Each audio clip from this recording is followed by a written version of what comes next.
Élaboration du plan stratégique 2026-2030 de la Cour de compte, un exercice qui vise à doter l'organe supérieur de contrôle des gestions des fonds et deniers publics en RDC d'un cadre cohérent d'orientation capable de guider ses actions de manière structurée, efficace et durable.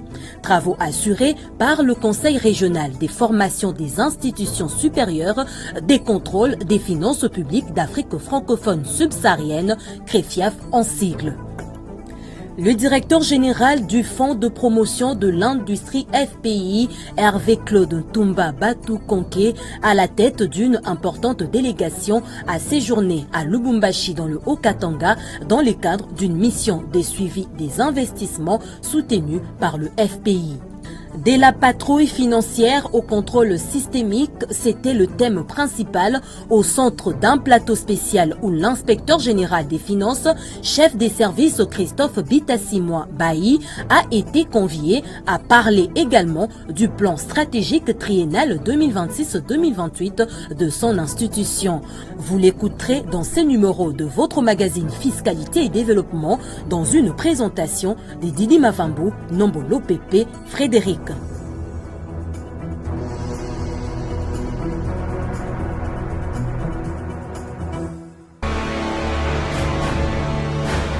Agence Galaxy Media, la passion de développer la RDC.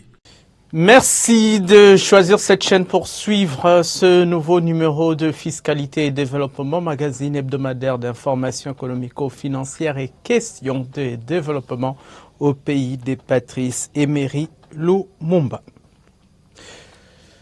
Durant 5 jours, soit du 4 au 8 mai 2026, il s'est tenu à la Cour des comptes, ici à Kinshasa, les travaux d'élaboration du plan stratégique 2026-2030 assurés par le Conseil régional de formation des institutions supérieures de contrôle de finances publiques d'Afrique francophone subsaharienne, CREFIAF. Cet exercice de planification stratégique vise à doter la Cour des comptes de la RDC d'un cadre cohérent d'orientation capable de guider ses actions de manière structurée, efficace et durable. Plus qu'à ce canal UTT, Fonfon Makitu Doma, reportage.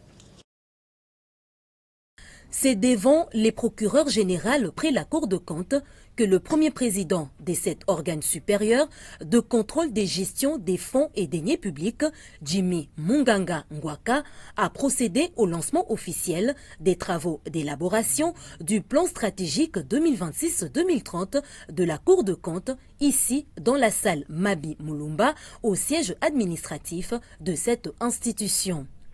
Ces plans stratégiques constituent un instrument fondamental de gouvernance car il permet non seulement de clarifier la vision et les priorités de l'institution, mais également de rationaliser l'allocation des ressources et assurer la cohérence des interventions.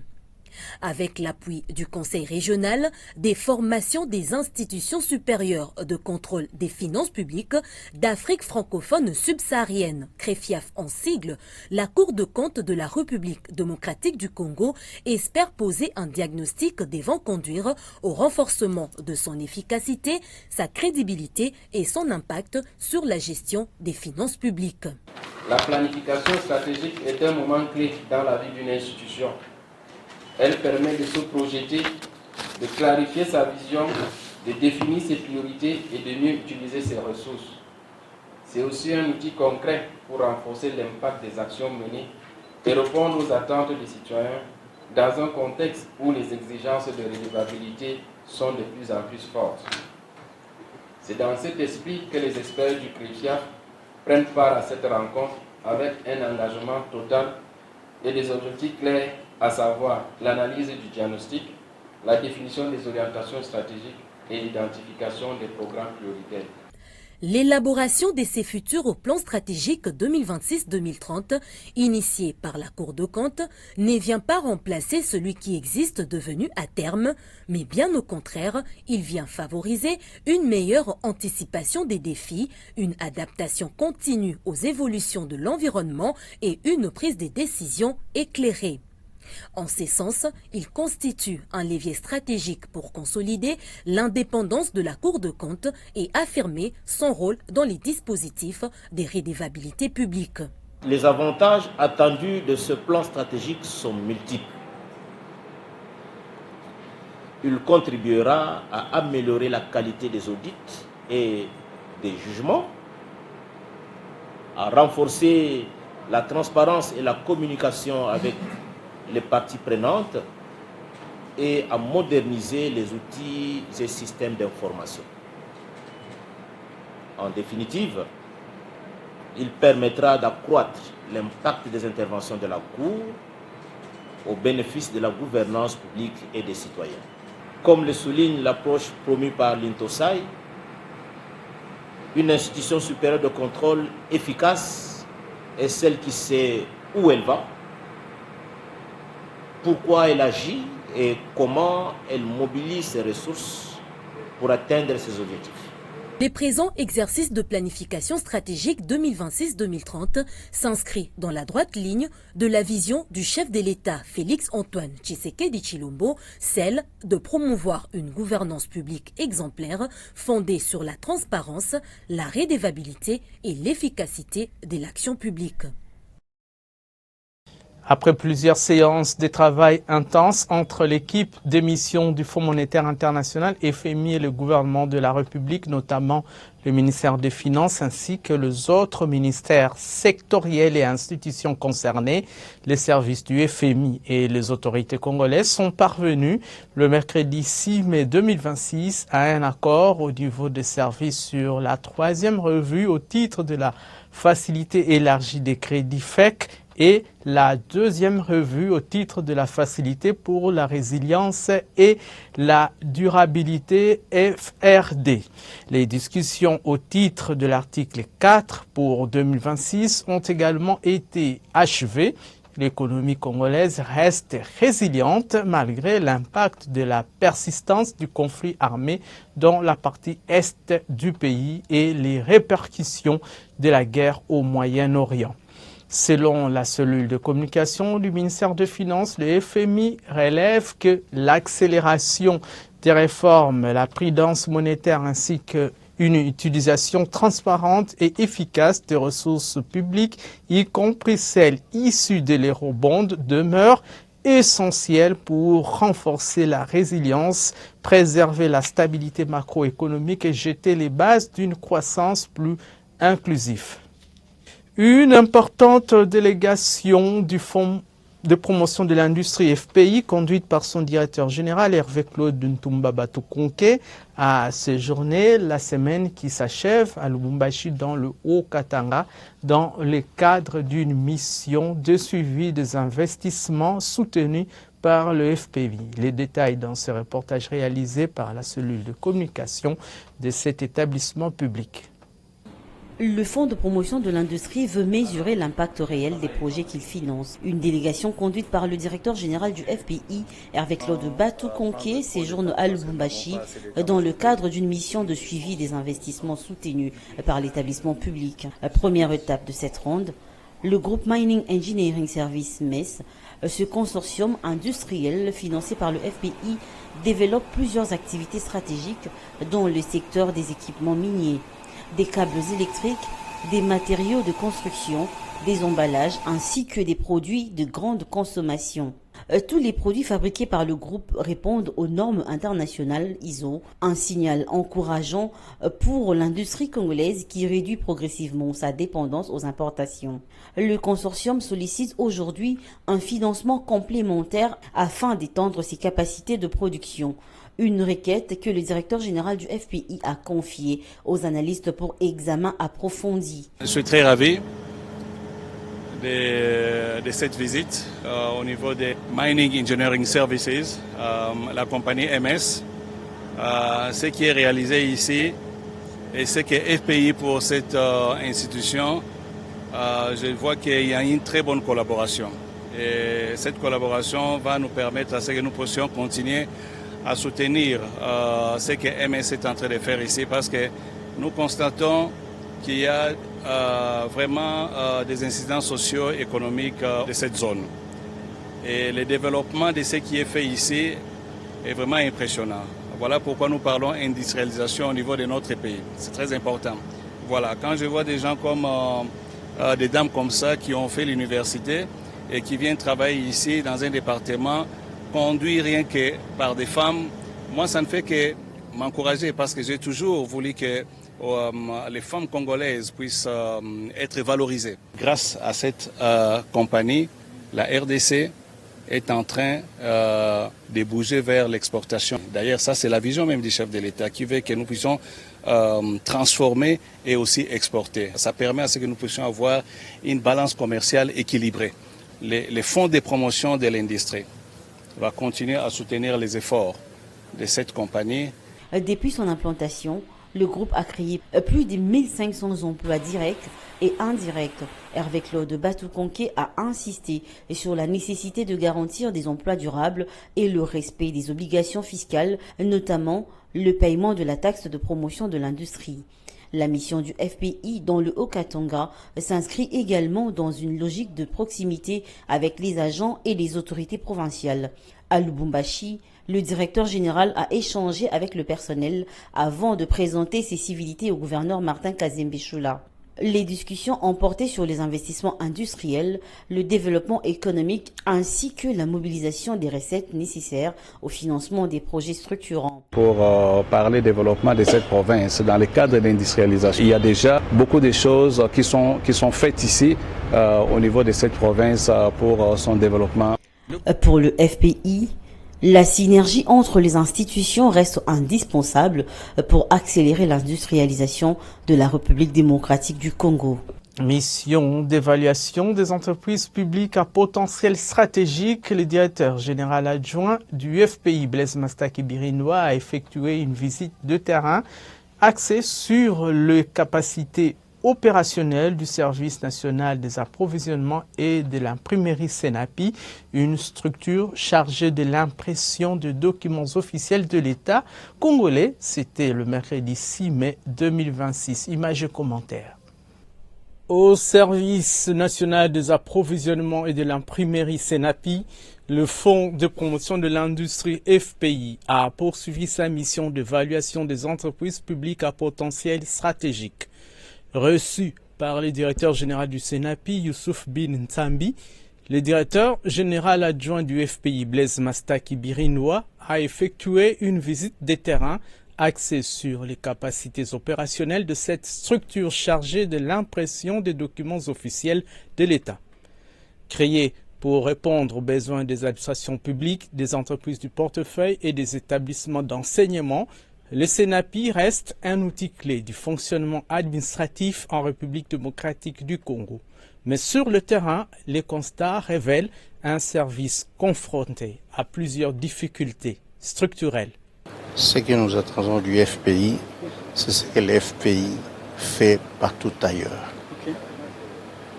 En gros, c'est ce que je peux dire. Le financement, évidemment, des projets comme celui que vous avez trouvé ici. C'est un très grand projet qui demande le financement et puis voilà, ça va tout donner. Ce que le FPI a trouvé ici, ils ont trouvé qu'il y avait un marché potentiel et qu'il fallait tout simplement mettre le moyen pour que cela aille de l'avant. Et c'est ce que nous attendons. La délégation du FPI a notamment observé un ralentissement des performances, conséquence des pillages passés ayant fragilisé les infrastructures et réduit les capacités de production.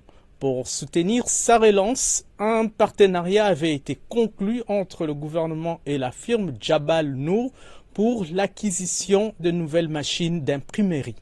Un premier lot est déjà disponible dans les installations du Senapi. Toutefois, plusieurs équipements restent insuffisants, non installés ou encore sous-exploités. J'ai aimé d'abord une phrase que le directeur général adjoint de FPI a sortie avec beaucoup d'émotion, qu'il venait ici avec son père acheter des cahiers à l'époque quand il était élève. Vous aussi? Ben voilà, donc vous avez tout compris. Alors l'objectif du président de la République, c'est de faire renaître cette grande société qui est une société très proche de la population dans les domaines éducationnels, dans les domaines d'approvisionnement, dans le domaine de l'impression, pour abattre justement les coûts exagérés des commerçants Donc son impact est très visible, très sensible. Et nous ne pouvons que réunir nos efforts, faire une synergie pour faire renaître ces sociétés de ces cendres. Face à cette situation, les experts du secteur plaident pour un renforcement rapide des capacités techniques afin de permettre aux services de répondre efficacement à la demande croissante des administrations publiques. Autre difficulté relevée, les contraintes financières. Les retards de paiement des prestations fragilisent la trésorerie de l'entreprise malgré un effectif de plus de 770 agents et un important potentiel humain. Pour le directeur général adjoint du FPI, cette mission a visé à identifier les besoins prioritaires du CENAPI en vue d'un accompagnement ciblé, notamment dans le domaine du financement et de la modernisation des équipements. Entre défis structurels et perspectives de réformes, le CENAPI apparaît aujourd'hui comme un outil stratégique dont la relance pourrait contribuer au renforcement de l'efficacité administrative et à la réduction de la dépendance extérieure en matière d'impression officielle. De la patrie financière au contrôle systémique était au centre d'un plateau spécial organisé par notre confrère Aimé Mutombo qui avait reçu l'inspecteur général des finances, chef des services Christophe Bitassi-Mouabaï. Au cours de cette émission spéciale, le numéro 1 de l'inspection générale des finances IGF a aussi parlé du plan stratégique triennal 2026-2028 de son institution. On l'écoute. Ce n'est pas pour rien que nous avons pratiquement conçu un plan triennal. Nous pensons que dans 3 ans, nous pourrons atteindre nos objectifs. Ce n'est pas à faire immédiatement, mais c'est un processus que nous allons mettre en place et qui va arriver à maturité dans 3 ans, donc d'ici 2028. Donc nous allons procéder par des exercices pilotes et progressivement, nous allons arriver à la maturité d'ici 2028. Ça a été étudié, ça a été planifié de cette manière. Mais dans l'entretemps, dans l'entretemps, il faudrait que le contrôle se... Est-ce qu'on peut dire que vous avez mis une pause, il n'y a pas de contrôle, on attend que ce plan triennal arrive à maturité pour faire votre travail de contrôle où il y a un travail qui se fait? Mais pas du tout. Mais nous avons toujours contrôlé jusque-là. Et nous allons continuer à contrôler, mais progressivement en affinant nos méthodes jusqu'à atteindre la maturité en 2028. Parce qu'on dit qu'il y a des inspecteurs, il n'y a pas de pause. On a retiré des inspecteurs dans les entreprises et dans quelques endroits, et même dans quelques ministères là où ils étaient. Bon, bien sûr, c'est vrai. Les inspecteurs n'ont pas vocation de rester en permanence dans les services contrôlés. Oui. Ils viennent et puis ils retournent, ils viennent, ils retournent. Ça, c'est tout à fait normal. Sinon, ils vont devenir des gestionnaires. S'ils doivent rester en permanence dans les entreprises, ils ne seront plus des contrôleurs. Ils seront... Vous savez que l'inspection générale des finances, c'est un contrôle externe. Ce n'est pas un contrôle interne. Les entités des différents ministères et les entreprises et tout cela ont des services de contrôle interne, ce qu'on appelle les audits internes. Les ministères ont même des inspections internes de ces ministères-là. Voilà, ça ce sont des services de contrôle interne qui ont vocation d'être en permanence dans ce ministère. Nous sommes un service de contrôle externe. Donc nous venons et nous repartons. Donc notre vocation, ce n'est pas vraiment de rester en permanence dans les services que nous contrôlons. Vous voyez ça? Alors vous dites, est-ce que ce que vous projetez, est-ce qu'on va vous faciliter la tâche et qu'on sort, tout ça? Mais tout ça, c'est pris en compte. Lorsque nous définissons l'horizon dans 3 ans, nous prenons toutes les dispositions pour justement que nous puissions briser la résistance. Parmi les menaces d'ailleurs, effectivement, que nous avons identifiées, il y a la résistance au contrôle. Comme il va y avoir aussi la résistance au changement, la résistance à Vous êtes déjà préparé en conséquence. Nous sommes préparés à ça pour que nous puissions briser cette résistance-là. Donc, nous avons des stratégies qui vont nous permettre justement de briser. Ce que vous devez savoir, que l'inspection générale des finances travaille sous la puissance publique, n'est-ce pas? Ces résistances viendraient de qui? Des privés, de l'État lui-même? Des hommes forts, des hommes forts. Les hommes forts de la République. Les hommes forts de la République. Non, il n'y a pas plus fort dans la République que le président de la République, nous dépendons. Et c'est lui qui impulse notre vision. Donc, je ne vois pas. C'est lui qui va résister à cette vague de réformes qui tend à rationaliser la gestion publique du pays. Ce serait un ennemi de la République. Notre plan stratégique est triennal, c'est-à-dire il s'étend sur l'horizon de 3 ans, 2026, 2027 et 2028, n'est-ce pas? Je vais vous parler de ces 6 axes, ce plan en 6 axes. Oui. Et après, je vais vous parler du phasage, c'est-à-dire les chronogrammes de réalisation de ces phases. Les 6 axes sont premièrement la transformation digitale. Ça, c'est vraiment le premier axe que nous voulons avoir. C'est que nous voulons transformer nos processus de travail. Nous voulons les digitaliser. Nous voulons dématérialiser nos processus de travail. Ça, c'est le premier axe. Le deuxième axe, c'est la protection, la sécurisation et la protection du patrimoine et des biens publics. N'est-ce pas? Parmi les rôles essentiels de l'Inspection générale des finances, il y a le contrôle des biens et du patrimoine de l'État. Ça fait partie aussi de vos missions. De nos missions. Aujourd'hui, voilà. Je peux avouer que c'est une mission que nous n'avons pas suffisamment activée. Au point qu'aujourd'hui, le patrimoine de l'État n'est pas maîtrisé. Les biens de l'État font l'objet de spoliation, de tout cela, parce qu'effectivement, le système de gestion de ces biens n'est pas au point et l'Inspection générale des finances n'a pas beaucoup travaillé sur cet aspect-là. Nous allons nous focaliser aussi de façon assez prononcée sur ces entités-là. Vous savez, dans notre pays, on a décentralisé la gestion des finances publiques où les ETD sont censés avoir leur propre budget, les provinces leur propre budget et puis le pouvoir central son budget. Il s'est fait que depuis plusieurs années qu'on a la décentralisation, cet aspect de la gestion des entités territoriales décentralisées n'est pas encore suffisamment cerné. La décentralisation financière n'est pas encore suffisamment cernée. Le quatrième axe, c'est le contrôle très prononcé des entreprises publiques, où nous allons aussi, avec le système digitalisé, nous allons être branchés. Nous allons d'abord exiger que toutes les entreprises aient des systèmes d'information, n'est-ce pas? Pour que ces systèmes d'information puissent nous fournir des informations en temps réel et que nous puissions contrôler de façon. Soyons connectés à leur système. Voilà. C'est aussi les établissements publics. Donc chaque établissement public, comme les entreprises publiques, voilà, chaque personne se connecte à l'IGF. Voilà, à partir d'ici, vous pouvez voir ce qui s'est fait à tel endroit, à la DGDA, à la DGI, à l'OGFREM, ainsi de suite, donc directement. Voilà, effectivement. Et puis nous allons, en 5e lieu, travailler sur les systèmes de contrôle interne des entreprises et des administrations publiques. Je vous ai dit que l'inspection... En dehors du contrôle systémique, vous avez aussi le contrôle interne. Nous avons le rôle, parmi nos rôles aussi, c'est la supervision des contrôles internes des administrations et des entreprises et établissements publics. L'État est organisé en plusieurs contrôles, comme je vous ai dit.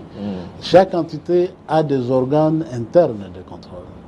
Et s'il y a déliquescence de gestion, c'est parce que les organes internes de ces entités ne fonctionnent pas ou ne sont pas valorisés. Mais il y a des contrôles internes qui sont dans la poche des mandataires. C'est ça justement. Des responsables. C'est ce qui fait qu'effectivement ces contrôles ne sont pas efficaces. Mais cette fois-là, ces contrôles vont travailler sous la supervision et sous la surveillance de l'Inspection générale des finances. Nous allons veiller à ce que le contrôle interne fonctionne et nous allons avoir les données avant d'intervenir dans une entité. Ce sont les rapports de contrôle interne que nous devons avoir. Parce que l'Inspection générale des finances, comme je vous ai dit, c'est un contrôle externe. En termes d'audit, dans les jargons d'audit, on dit que l'Inspection générale des finances peut être la troisième ligne de défense. La première ligne de défense, c'est d'abord le contrôle interne, les procédures internes de chaque entité qui prévoit des mécanismes de contrôle. Est-ce que ces contrôleurs-là, ils font vraiment bien leur travail? Oui, en dehors d'abord de personnes comme telles, c'est d'abord les systèmes d'organisation. Chaque entreprise doit avoir des manuels de procédure, doit avoir des circuits sécurisés de gestion. Ça n'existe pas dans beaucoup d'entités. En dehors de ces circuits internes sécurisés de gestion, il faut des audits internes. On appelle des organes d'audit internes qui sont là pour surveiller justement si les mécanismes de contrôle interne fonctionnent normalement. Ça, c'est la deuxième ligne de défense dans la gestion d'une entité. Et puis interviennent maintenant en troisième, quatrième lieu les services externes qui viennent de l'extérieur pour contrôler l'entité. Et l'IGF fait partie de cette troisième ligne de défense. C'est comme une armée. Il y a la première ligne de défense, c'est quand on arrive à éliminer les soldats qui sont dans cette ligne, qu'on va s'attaquer à la deuxième ligne, et puis il vient maintenant la troisième ligne de stratégie pour riposter. Et les lignes, voilà justement. Donc c'est pratiquement comme dans l'armée, nous venons pratiquement comme troisième ligne. Alors pour que nous soyons efficaces, les deux premières lignes doivent être suffisamment efficaces pour qu'il y ait une bonne gestion. Sinon, la troisième ligne de défense viendra pour constater les dégâts. Le dernier axe, c'est l'axe qui consiste maintenant à renforcer institutionnellement l'inspection générale des finances. C'est dans cet axe que nous parlons de la digitalisation. Il faut que l'inspection générale des finances en tant qu'organe soit suffisamment assis et puisse posséder une infrastructure digitale de première facture pour pouvoir canaliser toutes ces données, mais aussi que l'inspection générale des finances soit renforcée en ressources humaines, le renforcement des capacités de ces ressources humaines. C'est très important pour réussir cette mission. Effectivement, qui doivent avoir des formations spécialisées dans la maîtrise de nouvelles technologies, pour qu'ils puissent être à même de faire fonctionner les infrastructures que nous allons mettre en place. Lorsque vous introduisez la digitalisation dans un service, il y a nécessairement une réorganisation des services, parce que l'outil informatique bouleverse. Il faudrait beaucoup plus de formation, bouleverse l'organisation. Et nous avons parlé aussi de la déconcentration de l'inspection générale des finances, qui devra avoir quelques démembrements au niveau des provinces, pas dans toutes les provinces. Je pense que dans un premier temps, on va fonctionner dans 4 pôles, 4 pôles provinciaux, le pôle Est, le pôle Sud, le pôle Centre et le pôle Ouest. C'est quoi ce plan triennal?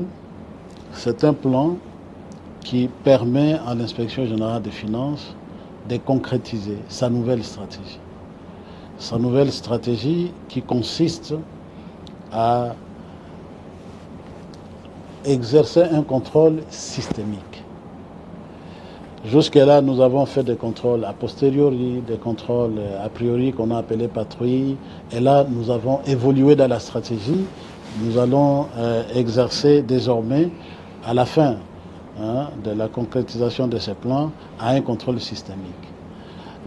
C'est quoi le contrôle systémique? C'est seulement un contrôle qui est permanent, un contrôle qui est systématique, c'est-à-dire qui va prendre d'un seul coup l'ensemble des circuits financiers de l'État. C'est un contrôle à temps réel, c'est un contrôle digital, c'est un contrôle proactif, n'est-ce pas, qui va nous permettre d'exercer réellement une surveillance générale de tout le flux financier de l'État, de manière à identifier en amont les dysfonctionnements du système, d'exercer notre contrôle sur ces dysfonctionnements-là, de maîtriser toutes les données qui circulent, de manière à ce que nous puissions les analyser et découvrir les failles. Et sur base de cartographie des risques, nous pourrons maintenant faire des interventions basées sur une analyse des risques. Et ça sera des interventions ciblées, plus efficaces qu'avant. C'est ça, en quelque sorte, là où le plan stratégique va nous amener à terme. Et ce plan stratégique est basé sur la dématérialisation et la digitalisation de tout le processus de travail de l'inspection générale des finances. Pour y arriver, bien sûr, l'inspection générale des finances devra être connectée à toutes les plateformes d'information sur les flux financiers de l'État qui existent dans les pays. Et là où ça n'existe pas, l'inspection générale des finances va travailler de sorte que tout le monde soit mis au pas, de manière à ce que la digitalisation soit complète. Et cela rentre vraiment dans la philosophie actuelle du gouvernement et dans la vision du chef de l'État, son Excellence Félix Tshisekedi Tshilombo, parce qu'il a, par la loi qu'il a promulguée sur les codes de la digitalisation du SMAN et la mise en place d'un ministère d'économie du numérique, il a décrété que tous les services de l'État soient digitalisés et soient interconnectés. Et ça, c'est vraiment la voie royale pour améliorer la gestion dans notre pays. Et nous, en tant qu'Inspection générale des finances, sous la tutelle directe du chef de l'État, nous voulons être un service pilote, la locomotive dans cette marche vers la digitalisation et la nouvelle gouvernance modernisée. Surtout que le chef de l'État aime les résultats, et le chef de l'État est contre les détournements, le chef de l'État est pour un État de droit. Donc voilà pourquoi l'IGF, c'est un apport, un outil très important d'accompagnement pour le chef de l'État. Effectivement. Et nous allons le faire dans ce domaine-là. Et qu'est-ce qu'on escompte? On escompte effectivement que le système de détournement soit mis à mal, soit démasqué, soit bloqué, parce que nous sommes convaincus que c'est le manque de digitalisation qui fait aussi qu'il y ait beaucoup de fuites dans le système de gestion de l'État. Sous d'autres cieux, les choses sont tellement digitalisées que même les détournés ne savent pas par où ils peuvent passer pour le détournement. Et nous avons l'objectif d'arriver aussi à ce stade-là. Manuellement, il est difficile d'être efficace. Impossible, on peut dire. Impossible même d'être efficace, suffisamment efficace en tant que service de contrôle. Donc, nous voulons faire le pas vers ce défi énorme. C'est un défi énorme à relever, mais avec l'appui politique dont nous sommes bénéficiaires, nous pensons que nous allons y arriver. Voilà, c'était l'inspecteur général de finances, chef de service Christophe Bitassi Mouabaï, qui répondait aux questions de notre confrère Aimé Mutombo. Le président de la République, Félix Antoine Tshisekedi Tshilombo, a souligné au cours de la grande conférence de presse qu'il a animée le mercredi 6 mai 2026 au chapiteau de la Cité de l'Union africaine, les réalisations sociales qui traduisent ces 6 engagements, à savoir plus d'emplois, plus de pouvoir d'achat, plus de sécurité pour tous, plus d'accès aux services de base, aux services publics plus efficaces, une économie diversifiée et plus compétitive. Les grands enjeux de la vie nationale tels que le débat sur la révision ou le changement de la Constitution et la question sur la masse salariale ont été également abordés. On écoute quelques réponses données par le chef de l'État, Félix Antoine Tshisekedi Tshilombo. Bon, à propos de la masse salariale, je peux vous apaiser, du moins momentanément, parce que je n'ai pas encore la réponse à l'audit que j'ai demandé des états liquidatifs pour justement en savoir plus. Comment est-ce que cette masse salariale peut augmenter comme ça? Il faut une explication. Et quelle est cette explication? Mais je sais aussi que nous allons découvrir des cadavres dans le placard, parce que il se passe certaines magouilles que je n'accepte pas. Il y a des commissions inexpliquées qui se créent comme ça et qui sont budgétivores et qui absorbent tout cela. Et ça a tout pour impact justement d'augmenter cette masse salariale. Donc prenez juste patience, on va en savoir plus très bientôt à la fin de l'audit que j'ai diligenté. Alors l'autre, qu'est-ce que vous avez Non, c'était sur le retard des paiements après l'explosion de la masse salariale. Le retard de salariale. paiement, j'apprends, la première ministre est là, elle aussi, elle semble tomber des nues. Monsieur le VPM budget, là, qu'est-ce qui se passe? Je ne comprends pas, c'est quoi ce retard? Le ministre des Finances n'est pas là? Posez-lui un peu la question, parce que c'est lui qui...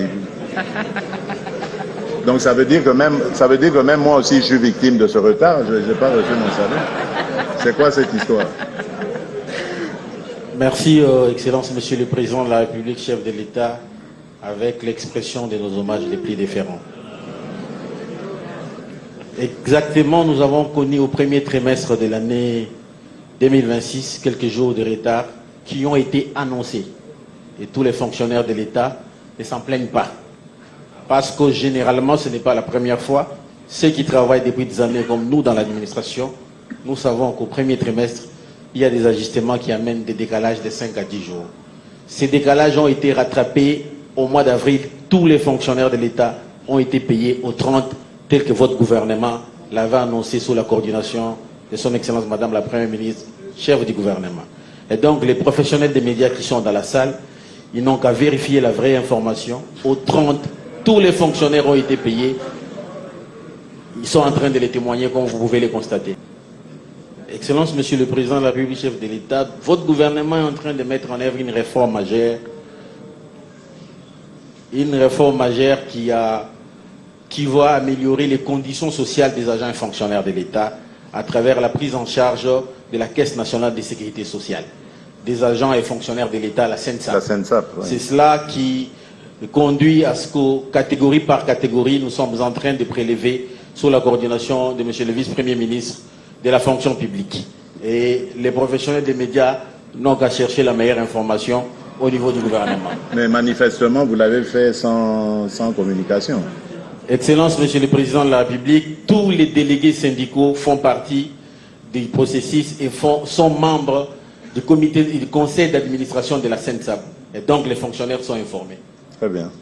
Voilà, bon, j'espère que vous êtes satisfait. Donc les 5% qu'on enlève, ce n'est pas pour pénaliser, faire mal, mais c'est pour épargner pour les jours difficiles. Lorsque, après la retraite, les agents de services publics n'auront plus de revenus. Cérémonie de signature de protocole d'accord de mobilisation des recettes non fiscales entre la Direction générale des recettes administratives, judiciaires, domaniales et des participations des GERAD et les services d'assiette, exercice 2026. L'objectif visé est l'atteinte des assignations budgétaires de 2026 fixées à un peu plus de 5 474 milliards de francs congolais. C'était en avril dernier au Salon Congo de Pullman Hotel Kinshasa, en présence de la vice-ministre des Finances Gracia Yamba. Retour sur cette activité dans ce reportage réalisé sur les images de Fanfan Makitou Doma.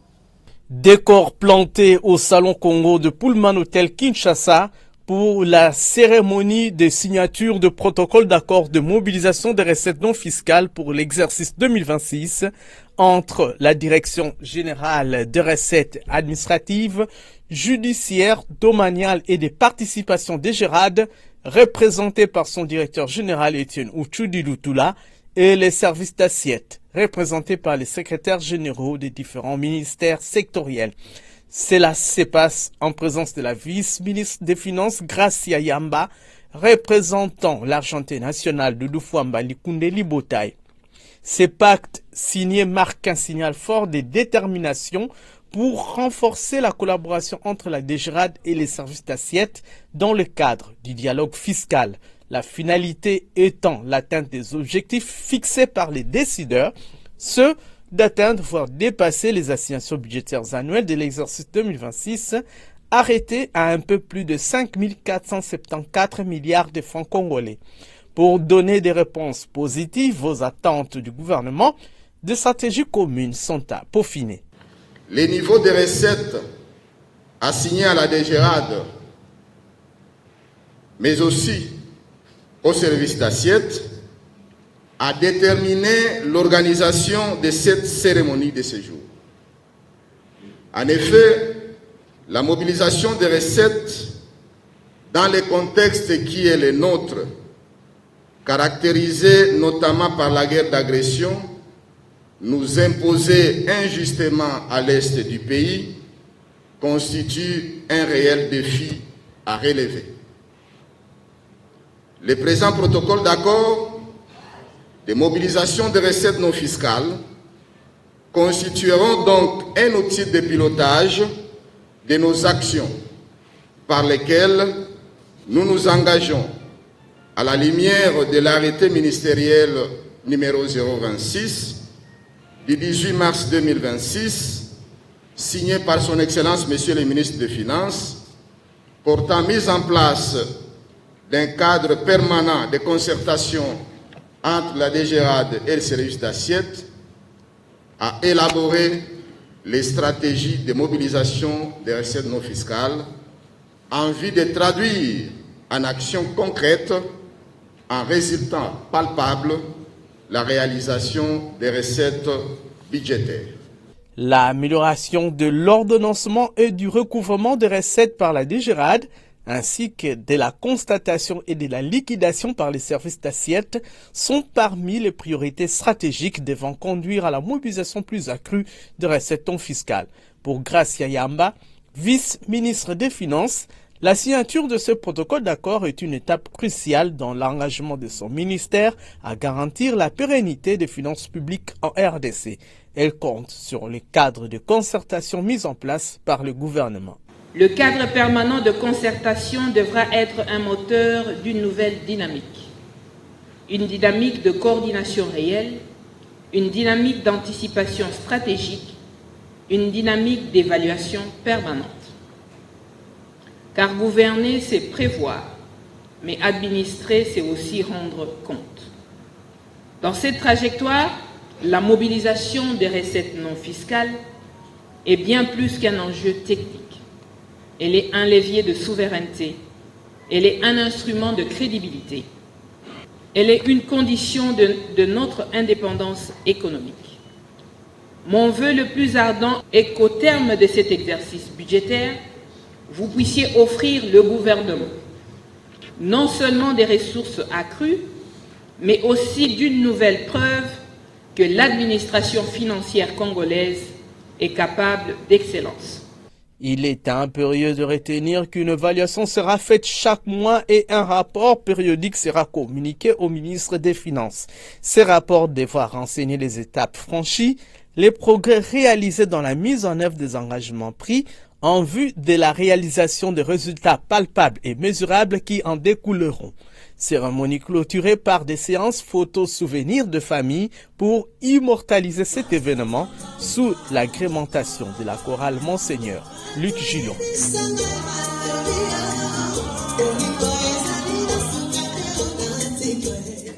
Les nouvelles à présent de cours des principales matières premières sur le marché international. Tendance baissière du cours du pétrole à la clôture de la semaine malgré les tensions croissantes au golfe Persique. Chez WTI, le cours de l'or noir a reculé de 3,27%, vendu à 94,84 $ le baril, et chez Brent, il a chuté de 2,71%, négocié à 100,57 $ le baril. Baisse de 0,19% du cours du cuivre qui a valu 13 326 $ la tonne. Le prix du cobalt observe une stabilité depuis plus d'un mois en se négociant à 56 290 $ la tonne.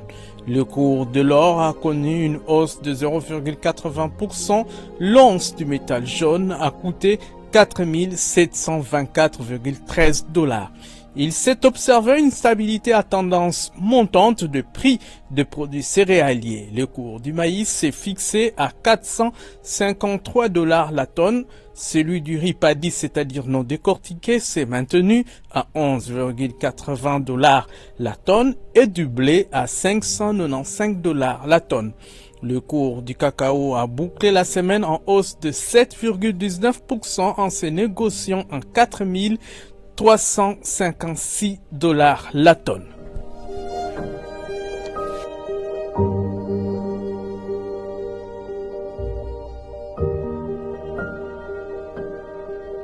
Terminons ce magazine avec ces sketchs de sensibilisation concernant les procédures légales à respecter en rapport avec le paiement des amendes transactionnelles relatives à la contravention routière qui s'est fait sous l'encadrement de la Direction générale des recettes administratives, judiciaires, domaniales et des participations de Gérard.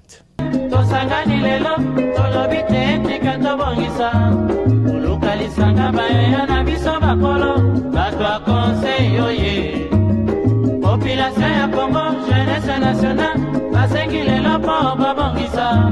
Babongisa Congo ezali nguya ya population, bakonzi bayoka na matoi. Bato ya Congo oye, bato ya Congo oye, bato ya Congo. Oh mais c'est quoi ça? Sens interdit, défaut de documents de bord, contravention, allez, permis de conduire, carte rose. Oh, $100, sinon avec la DGRAD au bureau, tu vas payer très cher. Quel très cher? Alors, ve, ve, yanga betina, bakangi ngati ve, bakanga pa roulagement quoi. Ve, solane, ve personne était ve. Ah. Ve, bon, naka petit na waka ve na ngai. Naka petit na ve. Ve, si maman 60 ba petit ba sauver na palega. Oh, pourquoi cela n'est pas là? Jamais, on va au bureau, on va au bureau. On va au bureau.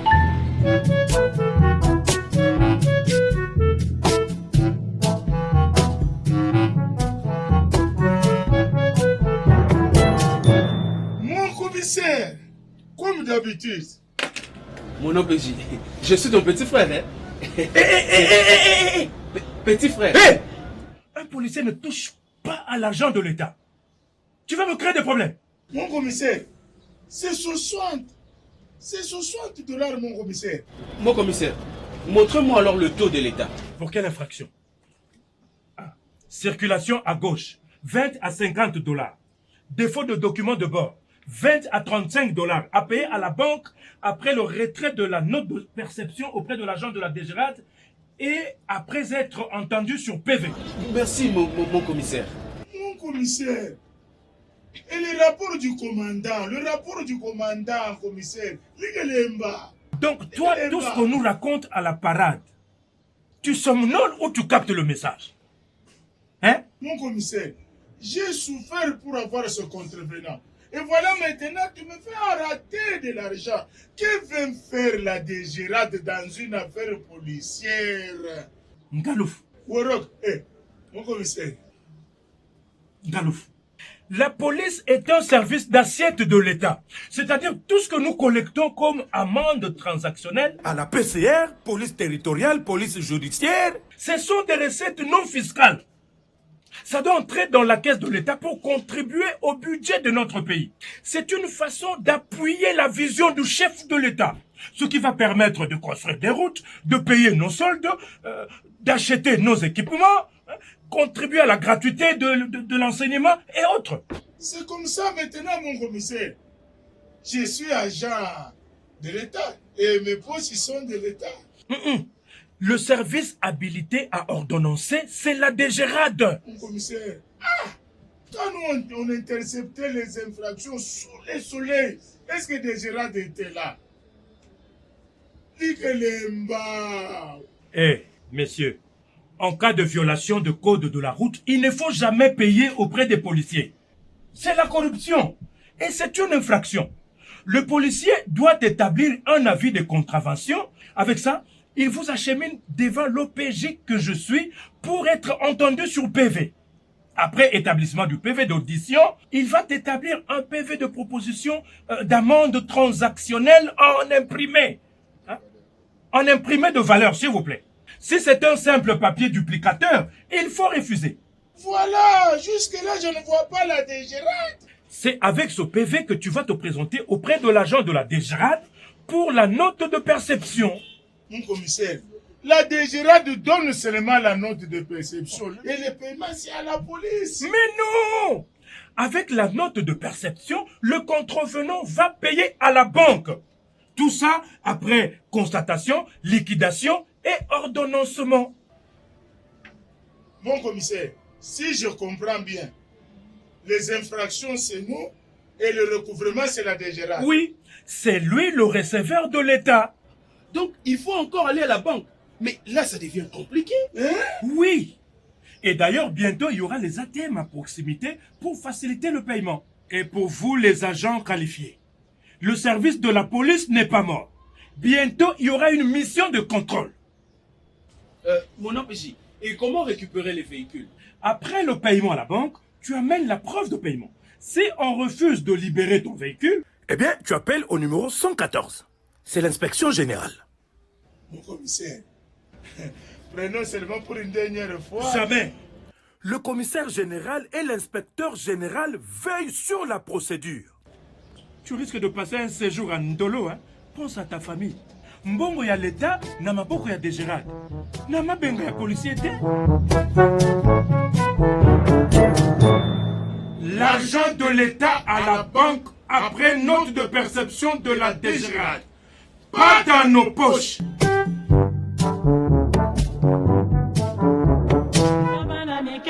Tosangani lelo tolobi te etika tobongisa tolukalisanga bayaya na biso bakolo bato ya conseil oye. Ce numéro du magazine Fiscalité et Développement, produit par la rédaction de l'agence Galaxy Media AGM, est ainsi terminé. Merci de l'avoir suivi ici à Kinshasa et partout ailleurs. Excellente suite de programmes sur votre chaîne. Émission à suivre également sur notre chaîne YouTube Fiscalité et Développement.